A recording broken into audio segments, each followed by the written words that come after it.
yisa mu ngeri etali ya buvunaanyizibwa nga ffe tumwekangavulira abantu ne bajoininga President Museveni ne bakola ekyo kye yali yalina okukola ki okukola ebirooto we byali n'ekiseera kyatuuka kati amanyi waliwo emirundi ebiri waliwo gavumenti ng'etya abantu ate nga n'abantu batya gavumenti weewalanga nnyo okubanga abantu batya gavumenti okusinga gavumenti okutya abantu buli we batya gavumenti ebeegenze kakati essaawa za leero abantu tetukyalinawo functioning entity ya gavumenti yonna tetukyalinawo kitongole kyetukola era omusajja luyankubidde nyabadde nva mukyalo eyo ewaffe mu Lumbe Nambega mukwano gwe musajja weenaali muyampise ku Lumbe lwabwe nanga naye ojja wano ku Lumbe waliwo bano bwe basasudde bwe batuba ne muga don't worry about that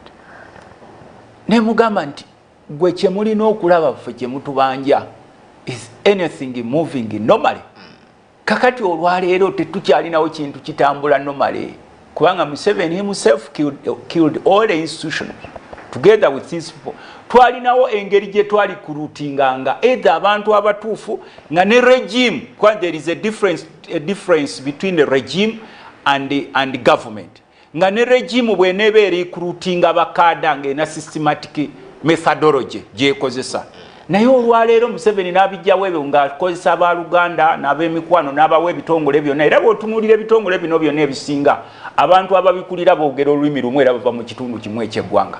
We told him you have totally failed. How will you manage them? Those are colleagues, your friends, your what? I won't do anything. Atenga naye tetumulenya kubanga ffe olaba mu parliament. Jeno Muhozi yatuyise baddiikuula. Nga tumuyise yaga I cannot go and appear before parliamentary clowns. Parliamentary clowns. Instead, he will just arrest all of them. Instead, I will just arrest them. I thought there would be a very heavy statement from either the speaker or leadership of parliament. But everyone kept quiet because the son, the crony prince has spoken. We say this committee has leadership. Katio, the chairperson wa committee, immediately ne basisinkana opponent we mukyalo ne babiteekawo abapiero yu. Yakomye we misinde n'agamba olukiiko lutuule. Kati babadde bagambe nti he should appear. We cannot pass the budget before him appearing.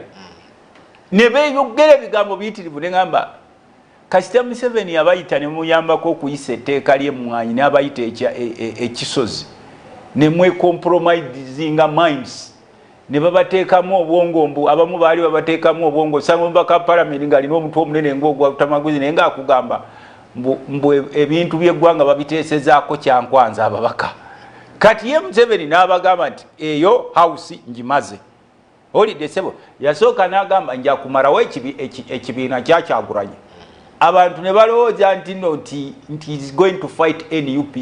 He was going to fight those who stand for the truth wherever you are, not only NUP of President Kyagulanyi. Kakati olwaleero ekitongole kino ekya Electoral Commission akakiiko k'ebyokulonda akakiiko kikalina kye kasobola kukola kasaba ssente baakawa on time. Buvunaanyizibwa bwabwe okuleeta ebirango wano ku Baba TV. Muleete sente edde ebirango bakunga abantu. Baba TV ekunga abantu bonna abali mu kudibona. Essaawa dino. In fact wano twali badde tusuubira nti bwe tugenda mu break tuba tugenze mu bulango bwa Electoral Commission ng'ekubiriza abantu. Mugende mulondera mutereze. Nze kati nvaano ngenda waffe na kaseeta. Okulaba okukebera enkalala naye otuukeyo abantu n'emikutu gya gavumenti nagyo gyerina egyayo teryawali akyayagala giraba isepite bwe ngende Bungereza eyo Bungereza kyesooka okulwana ati kati nze nkuyambe ndi wano nange nkuyamba aye munaleeta ebirango chairman wa isi leeta ebirango wano ku Baba obone kibirango ng'abikoonamu ayo okutyama eyo n'olowooza nti omulimu gujja kuba gwa firi nga n'omusawo omuganda takyatwala 10 akusaba mpaayo akakayire oba oli ku bibyo gwe kakati sebo mukamande abo tebalina kwekwasa pay money because you are paid money. Government allocates you money for mobilization. Where do you put it?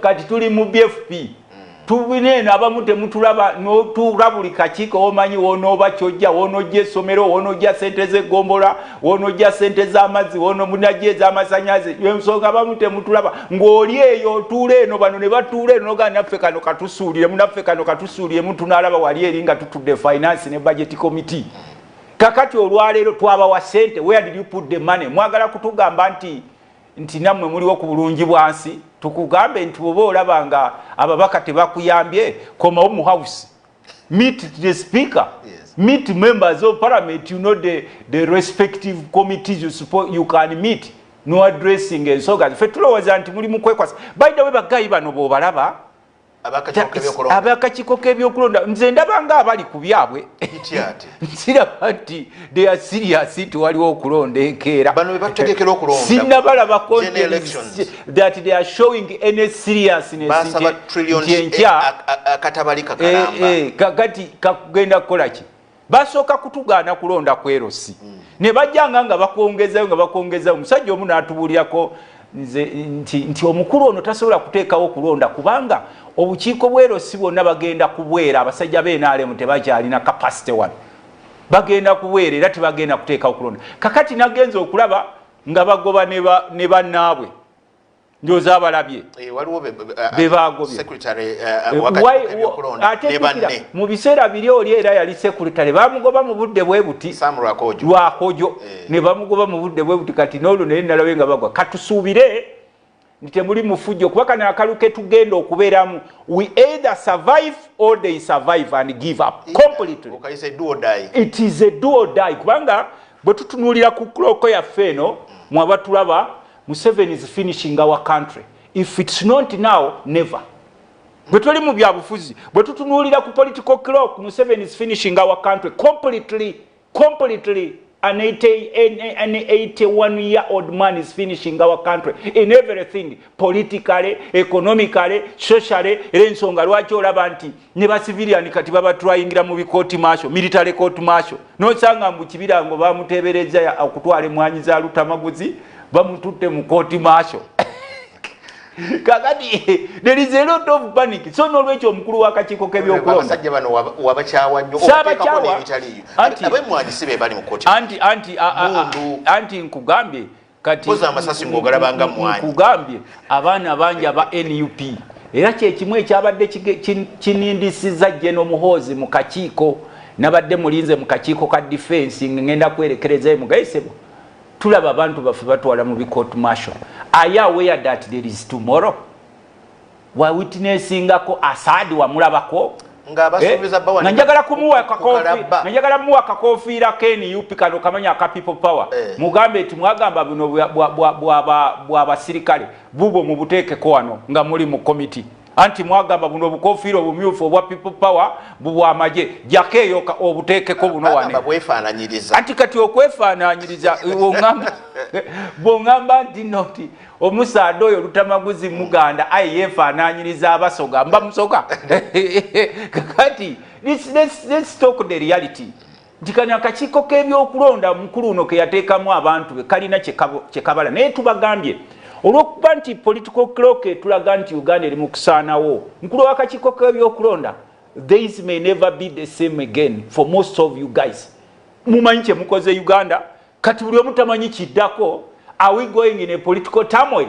Kubanga bwe ntunuulira ekiri e Congo kifumba mutuku olwaleero ebibuga by'e Congo babiwambye bwe ntunuulira ekiri Sudan kifumba mutuku kati nange wano sirabawo kakiiko ka byakulonda ako kwa buli omu yeetegese buli baali batutega akakodyo mbu akalulu mukazire ne tubagamba oba mukategese mu maggwa oba mukategese wano gye babulira mu nnyanja bayitawo batya akalulu ne bwe munakateeka mu Bermuda Triangle we shall go there Bermuda Triangle omanyiyo akalulu ne bw'ona okateeka mu Bermuda Triangle ebulira buli kintu wakiri tujja kufuna obwato bwaffe tubeerawo kati mubayambeko mu mobilizing abantu akalulu bakenyigiremu civic nkugambye sente ze twakweza mobilization waziteeka wa oyagala tugende ku maazi gye tuba tumobilizingira abantu batutegere tukulindeyo because we gave you money. Do you want to tell us that you're looking for money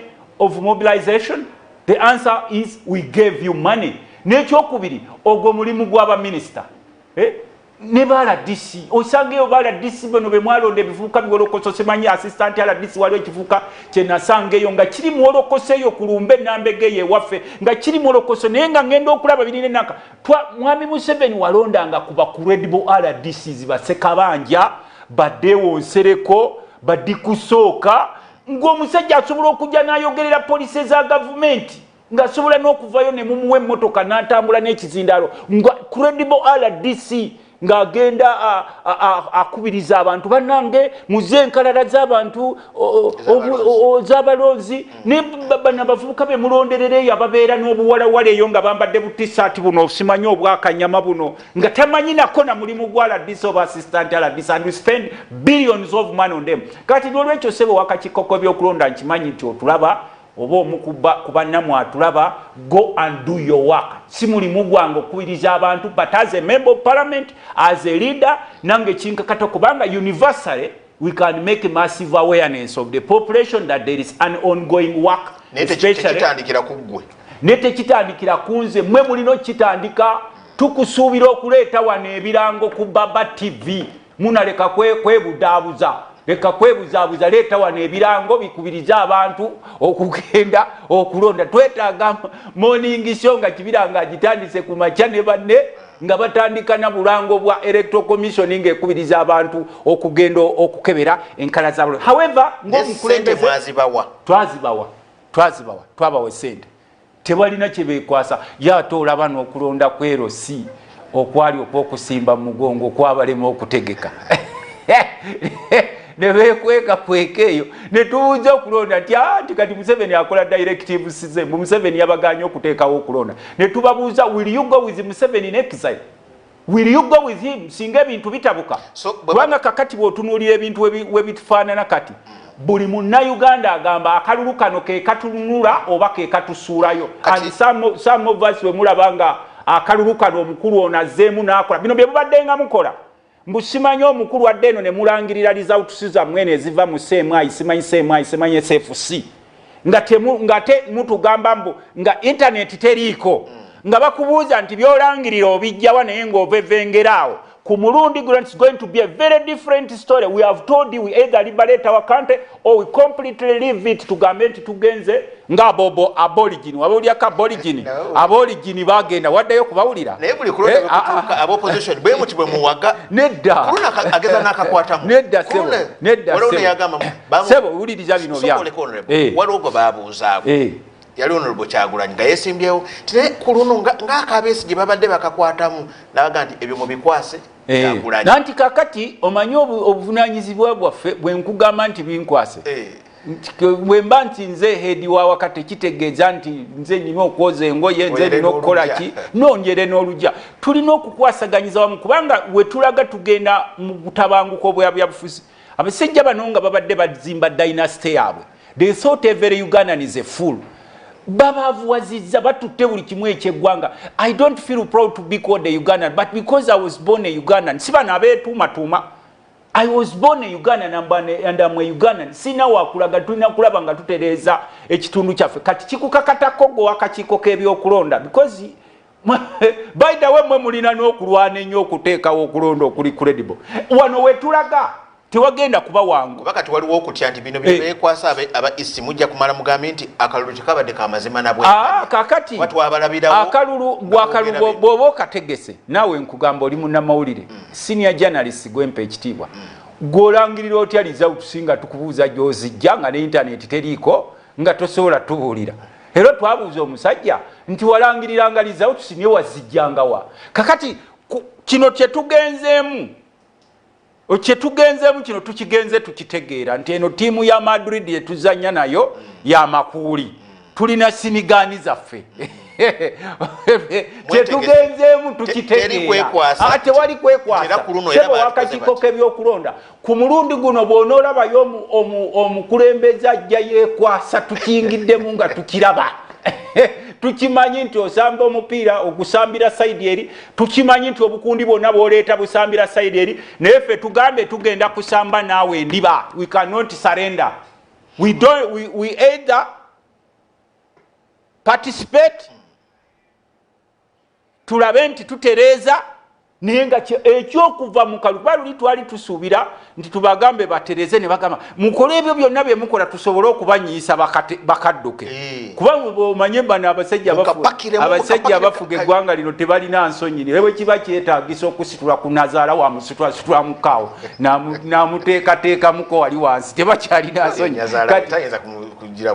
kubano babasitula bano ne nazaala wa musitula wali sete n'omuga asitula nazaala waawo ng'atudde ku golodiwe nga nazaala atudde ku golodiwe oba mateeka ga byakulonda ge galina okukyuka owekitiibwa Mathias Mpuuga Nsamba gatembeeta agamba muyingira mu kino naye twabalabula ne tukyusemu owekitiibwa Mpuuga twabagamba era yagenze ku FDC ne twamugamba nti oyo owekitiibwa Mpuuga genda otule wansi owumula ebyobufuzi abasiraamu bakugamba politically inna lillahi wa inna ilaihi raji'un politically todda mugwe tokyalina kyo tokyali ne omusiraamu gwe tokyavaako hadithi n'olunanka olutono nnyo tokyaluvaako fe newaffe bw'oba mu bukatuliki tuba tutandise okuteekako evvuli ebyobufuzi manyi evvuli ebateeka lye basiiga omulwasekereranga nga baga nti nabagamba tutereeza amateeka g'ebyokulonda ne mutampagira oyo si yabikulemberamu kati gwe bw'ogenda mu kereziya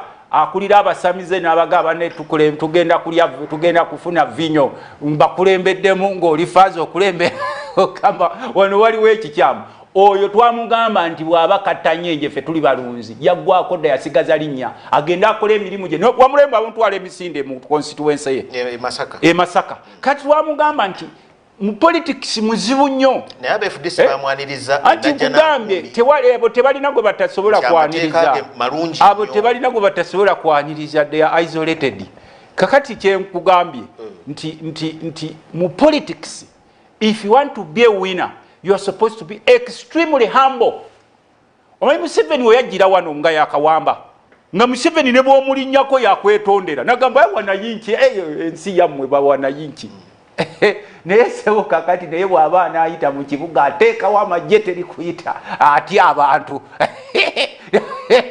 naye atya abantu ati kugambye bw'oba oyagala okusurvivinga politically you supposed to operate in a very humble way kati olwaleero Mpuuga ne bwagenda n'akuba enkinko n'asinkana this is right n'asinkana aba FDC eri gudu FDC balafuanira kutereeza mateeka ga kulonda ne Mao owekitiibwa Mao n'asisinkana n'owekitiibwa Akena abo nabo balinayo kaliigi kaabwe but he has a very good anti nkugambe balinayo kaliigi kaabwe kozi ye y'okutereeza amateeka g'ebyokulonda honorable oyo kozi muleme kukaaba gudu kozi oyo si yagyetika gudu kozi oyo si yagyetika era ffe atuyitako ne tumugamba kubanga ffe omusiraamu ne bw'okwata amata abasiraamu banywa amata n'ogateeka mu ndeku owulira ssebo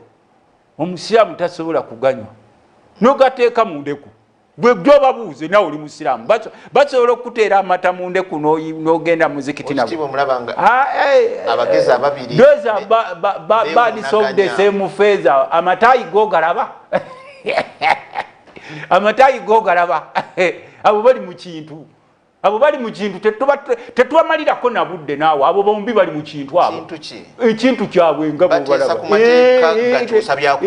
mateeka gabeesaawo Museveni abo bateesa ku mateeka gabeesaawo Museveni nze ndi eri mu saako tosobola kunnimba kubanga goli munamawulire nze nkugambye nti abo bateesa ku mateeka gabeezaawo Museveni ne Museveni aba facilitating atya because they are after money they are not after change.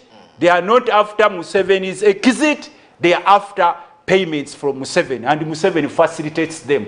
kakati okuva omuvubuka ono sisobola kubetondera abo nkugambye abo bakozi ba Museveni abo soko bazeeko balaba amatayi ge bambadde sebo producer batutereko waliwo kataga kaabwe ke bambala akamatayi okalabe ati kugambye nabo balina ettayi zaabwe ezisaka nga bwagiteekako eyo ettayi omanya bali mu kusaka bemanyi obukundi bwabwe tewaliwo munabyabufuzi kuba Mr. Museveni thought ettayi zaabwe ezo oziraba kati ono ye chifu w'abasasi ono ali side eno kyova olaba nti ettayi ye ya bbulu nnyo ye chifu w'abasasi wa Museveni kati ono munne naye omulaba naye wataddeko saabo tetubamalirako budde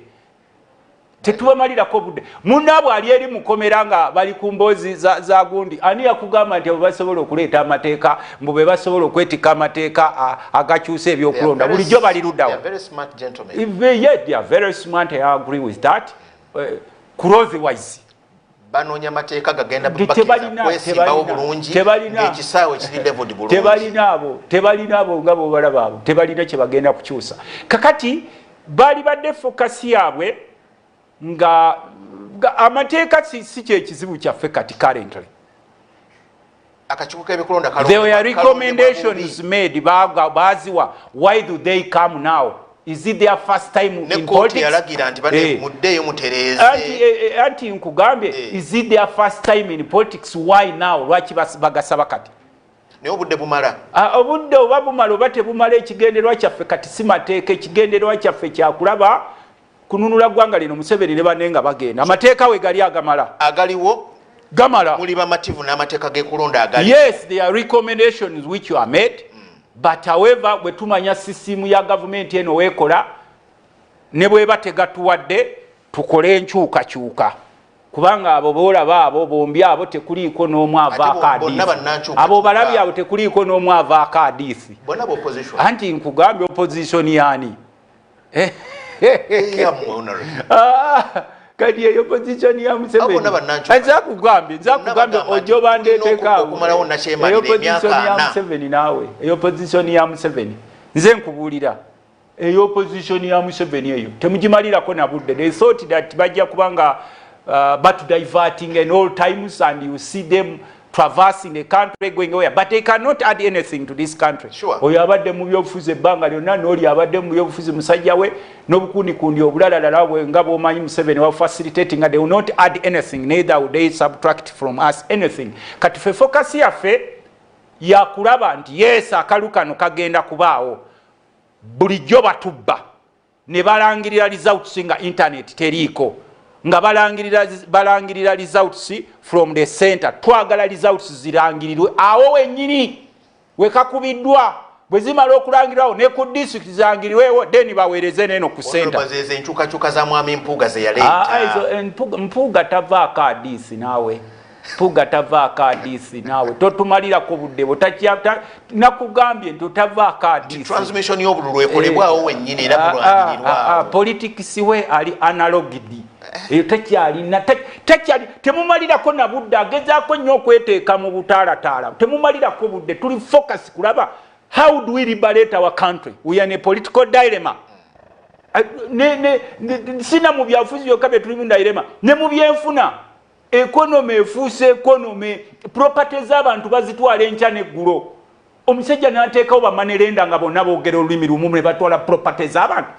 We are seeing tulaba wano mu ggwanga n'otuuka abantu baffe abaabeeranga eyo mu byalo nga tebaagala na kuyingira mu byafuzi zonna bizinesi bazisaanyizaawo ettaka lyonna bali bagobyeko ennyanja yonna bagibagobyeko ebikajjo bye babadde balima byonna omusajja abise vanira yenna amuse emwanyi zaffe zonna azitututteko akulyetinzewo monopole ne bateekawo n'ebyuma byabwe kakati ffe kye tutunuulira wali eri tetutunuulira Mpuuga is in money making buli w'omulaba aba akola okitegedde buli w'omulaba ali mu kukola.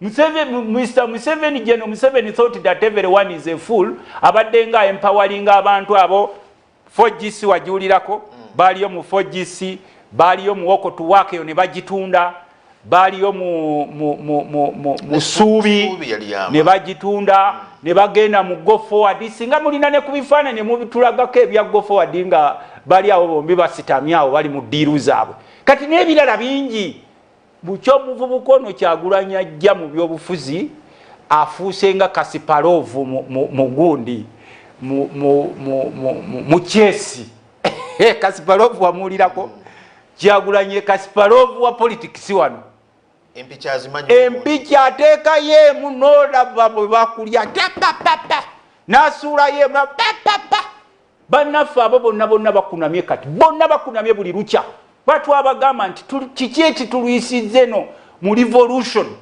tugenza okwekanga nga ba leadership ya revolution ebadde nga nkozi ya ssente. They buy buildings, they fly expensive planes, they own bunches and bunches of land, they own everything nga bali mu nsi ndala.